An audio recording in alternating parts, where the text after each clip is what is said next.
அஞ்சாதே, நான் உன்னோடு இருக்கின்றேன். கலங்காதே, நான் உன் கடவுள். நான் உனக்கு வலிமை அளிப்பேன். நான் உனக்கு உதவி செய்வேன் என்று எசாயா இறைவாக்கினர் வழியாக 41வது அதிகாரம் 10வது வசனத்திலே கடவுள் சொல்லுகின்றார். நான் உன்னோடு இருக்கின்றேன், அஞ்சாதே, நான் உன் கடவுள். நான் உனக்கு வலிமை அளிப்பேன். நான் உன்னை பாதுகாப்பேன். நான் உனக்கு உதவி செய்வேன் என்ற வார்த்தைகளை கடவுள் சொல்லி இருக்கின்றார். அதே போன்றுதான் இன்றைய நற்செய்தி வாசகத்திலும் ஆண்டவர் இயேசு கிறிஸ்து தன்னுடைய சீடர்களை தேற்றுகின்றார். நீங்கள் அழுது கொண்டிருக்கிறீர்கள், புலம்பிக் கொண்டிருக்கிறீர்கள், ஆனால் உலகம் மகிழ்ந்து கொண்டிருக்கின்றது. ஆனால் ஒரு காலம் வரும், உங்களுடைய துயரம் எல்லாம் மகிழ்ச்சியாக மாறும்.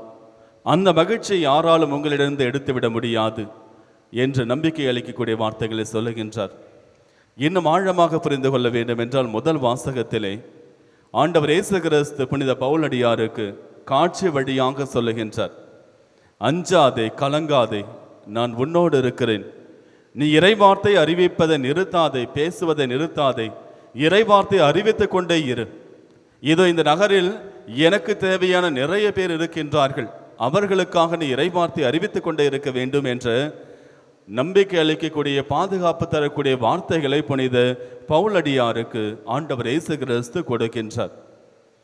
இந்த முதல் வாசகத்தினுடைய பின்புலத்தை நாம் தெரிந்து கொள்ள வேண்டும். புனித பவுலடியார் கொரிந்து நகருக்கு வருகின்றார். கொரிந்து நகரிலே ஆண்டவர் இயேசுவை பற்றி, ஆண்டவர் இயேசுதான் மெஸ்ஸியா என்பதை அங்கிருந்த யூதர்களுக்கு அறிவிக்கின்றார். அதில் நிறைய யூதர்கள் மனமாறி ஆண்டவர் இயேசுவை ஏற்றுக்கொள்ளுகின்றார்கள். அதிலும் குறிப்பாக தொழுகை கூட தலைவரான கிறிஸ்பு என்கின்ற அந்த தொழுகை கூட தலைவரும் ஆண்டவர் இயேசுவை ஏற்றுக்கொள்ளுகின்றார். இவ்வாறு அந்த கொரிந்து நகரிலே நிறைய பேர் ஆண்டவர் இயேசுவை ஏற்றுக்கொண்ட பிறகு அங்கிருக்கின்ற யூதர்கள் என்ன செய்கின்றார்கள்? எப்படியாவது பவுலை ஒழித்து கட்ட வேண்டும், இவன் அனைவரையும் மாற்றிக்கொண்டே இருக்கின்றான், யூத மதத்திற்கு எதிராக இவர்கள் அனைவரையும் இவன் கிளர்ச்சி செய்து எழுப்பிக் கொண்டே இருக்கின்றான், இவனை ஒழித்து கட்ட வேண்டும் என்று முடிவு செய்து புனித பவுலடியாரை எப்படியாவது ஒழிக்க வேண்டும் என்று முடிவு செய்கின்றார்கள். கிறிஸ்பு தொழுகை கூட தலைவரான அவர் ஏற்கனவே கிறிஸ்துவத்திற்குள் வந்துவிட்டார். அவருக்கு பிறகுதான் சொஸ்தோன் என்கின்ற அடுத்தவர் இந்த தொழுகை கூட தலைவராக ஆகின்றார். இப்பொழுது இந்த மக்கள் அனைவருமே பவுலடியாருக்கு எதிராக கிளர்ச்சி செய்கிறார்கள், அவரை கொலை செய்ய வேண்டும் என்று முடிவு செய்கின்றார்கள். அந்த நேரத்தில் தான் புனித பவுலடியார் முடிவு செய்கின்றார், இதற்கு மேல் எதற்காக இந்த நகரிலே நான் என்னுடைய பணியை செய்ய வேண்டும் என்று அவர் நினைத்து கொண்டு தன்னுடைய கால் தூசியை அந்த நகருக்கு எதிராக உதறிவிட்டு அங்கிருந்து கிளம்பி செல்ல வேண்டும் என்று முடிவு செய்கின்றார். அந்த தருணத்தில் தான் ஆண்டவருடைய வார்த்தையானது வருகின்றது. நீ பயப்படாது, அஞ்சாதே, நீ தொடர்ந்து இறைப்பணியை செய்து கொண்டே இரு, இறைவார்த்தை அறிவித்துக் கொண்டே இரு, நான் பார்த்துக் கொள்வேன் என்று சொல்லுகின்றார். புனித பவுலடியாரும் தொடர்ந்து செய்கின்றார். 18 மாதங்கள், 1 ஆண்டு 6 மாதங்கள், 1.5 வருடமாக இறைப்பணியை செய்கின்றார். மேலும் மேலும் புனித பவுலடியாருக்கு எதிராக அங்கிருக்கின்ற அந்த யூதர்கள் கிளர்ச்சி செய்து கொண்டிருக்கிறார்கள். கடைசியாக புனித பவுலடியாரை பிடித்து கொண்டு அந்த இடத்தை ஆளுகை செய்து கொண்டிருந்த ஆளுநர் இடத்திலே அழைத்து செல்லுகின்றார்கள். அவரை தண்டிக்க வேண்டும், குறிப்பாக மரண தண்டனை கொடுக்க வேண்டும் என்பதற்காக என்று அழைத்து செல்லுகின்றார்கள். சென்று புனித பவுலடியாருக்கு எதிராக எல்லா விதமான குற்றச்சாட்டுகளையும் அங்கே வைக்கின்றார்கள். அவர்கள் பேசி முடித்த பிறகு இப்பொழுது பவுலடியார் பேசுகின்ற நேரம். பவுலடியார் பேசுவதற்காக தனது வாயை திறக்கின்றார். ஆனால் இவர் வாய் திறப்பதற்கு முன்பாகவே அந்த நாட்டில் இருந்த ஆளுநன் என்ன செய்கின்றான்? அவன் பேச ஆரம்பித்து விடுகின்றான். இந்த வழக்கை என்னிடத்தில் நீங்கள் கொண்டு வராதீர்கள், இந்த வழக்கை நான் விசாரிக்க போவது கிடையாது, நான் தவறு எதையும் காணவில்லை, எனவே இந்த வழக்கை நான் தள்ளுபடி செய்கிறேன் என அவர்களை அந்த நடுவர் மன்றத்திலிருந்து துரத்தி விடுகின்றான். அனுப்பி வைக்கின்றான் என்று கூட சொல்லவில்லை, துரத்தி விடுகிறான் என்று சொல்லப்பட்டிருக்கின்றது.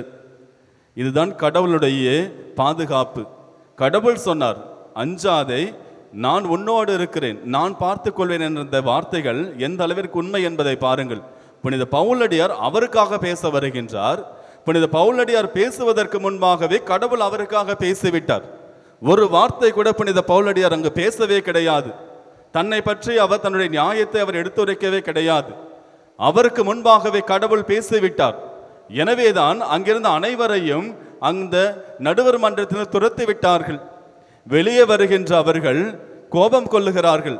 கோபம் கொள்ளுகின்ற அவர்கள் புனித பவுலடியாரை என்ன வேண்டுமானாலும் செய்திருக்கலாம். ஆனால் ஒருவர் கூட பவுலடியாரை எதுவும் செய்ய முடியவில்லை. பவுலடியார் மீது ஒரு அடி கூட விழவில்லை. அவர்களால் எதுவும் புனித பவுலடியாரை செய்ய முடியவில்லை. ஆனால் அவர்கள் என்ன செய்கிறார்கள்? சொஸ்தோன் என்கின்ற அந்த தொழுகை கூட தலைவரை தான் பிடித்து அடிக்கிறார்கள். யார் வழியாக வழக்கானது தொடரப்பட்டதோ அவனை தான் பிடித்து அடிக்கின்றார்கள். ஆனால் கடவுள் அந்த சொஸ்தோனையும் விட்டுவிடவில்லை. கொரிந்தியருக்கு எழுதிய திருமுகம் 1வது அதிகாரம் 1வது வசனத்தை நீங்கள் எடுத்து வாசித்தீர்கள் என்றால் அங்கே தெரியும், இந்த சொஸ்தோன் அவரும் கிறிஸ்தவத்தை ஏற்றுக்கொண்டு புனித பவுலடியாருக்கு உற்ற ஒரு துணையாளராக அவரும் ஆண்டவர் இயேசுவை அறிவிக்கின்ற பணியிலே ஈடுபட ஆரம்பித்து விட்டார் என்று கொரிந்தியருக்கு எழுதிய திருமுகம் 1வது அதிகாரம் 1வது வசனத்தில் நமக்கு கொடுக்கப்பட்டிருக்கின்றது. இயேசுவில் பிரியமான சகோதர சகோதரிகளை, கடவுளுடைய பாதுகாப்பு நமக்கு வருகின்ற பொழுது இந்த உலகத்தில் இருக்கின்ற அனைவருமே எதிர்த்து நின்றாலும் இறைவன் நமக்காக பேசுவார். நாம் பேசுவதற்கு முன்பாகவே இறைவன் நமக்காக பேசுவார். நாம் ஒரு செயலை செய்வதற்கு முன்பாகவே இறைவன் நமக்காக அதை செய்து முடிப்பார். அதை தான் ஆண்டவர் இயேசு சொல்லி இருக்கின்றார். நீங்கள் அழுவீர்கள், ஆனால் உங்கள் அழுகை மாறும். நீங்கள் புலம்புவீர்கள், ஆனால் உங்கள் புலம்பல் மாறும். நீங்கள் துயருவீர்கள், ஆனால் உங்கள் துயரமும் மாறும். அனைத்தையும் மகிழ்ச்சியாக மாற்றிக் கொடுப்பேன் என்று கடவுள் நமக்கு வாக்குறுதி கொடுக்கின்றார். இயேசுவில் பிரியமான சகோதர சகோதரிகளை, நாம் எதற்காக அஞ்ச வேண்டும்? இறைவன் நம்மோடு இருக்கின்ற வரையில் நாம் எதற்காக அஞ்ச வேண்டும், கலங்க வேண்டும், பயப்பட வேண்டும்? நம்முடைய வாழ்விலை எப்படிப்பட்ட சூழ்நிலைகள் நமக்கு எதிராக வந்தாலும் இறைவன் நம்மை பார்த்து சொல்வதெல்லாம் ஒன்றே ஒன்றுதான். அஞ்சாதே, நான் உன்னோடு இருக்கிறேன். கலங்காதே, நான் உன் கடவுள். நான் உனக்கு வலிமை அளிப்பேன், நான் உனக்கு உதவி செய்வேன் என்ற இறைவன் நம் ஒவ்வொருவரையும் பார்த்து சொல்லுகின்றார். எனவே இறைவன் மீது நாம் முழுமையான நம்பிக்கை வைப்போம். புனித பவுலடியார் எவ்வாறு இறைவன் மீது முழுமையான நம்பிக்கை வைத்து தனக்கு எதிராக இந்த யூதர்கள் கொலை செய்ய சதி திட்டம் தீட்டினாலும் அவர் தொடர்ந்து இறைப்பணி செய்தாரோ, அதே போன்று நாம் இறைவன் மீது முழுமையான நம்பிக்கை வைத்து நம்முடைய பணியை நாம் செய்வோம். இறைவன் நம் ஒவ்வொருவரையும் பாதுகாப்பார், நம்மை ஆசிர்வதிப்பார். ஆமீன்.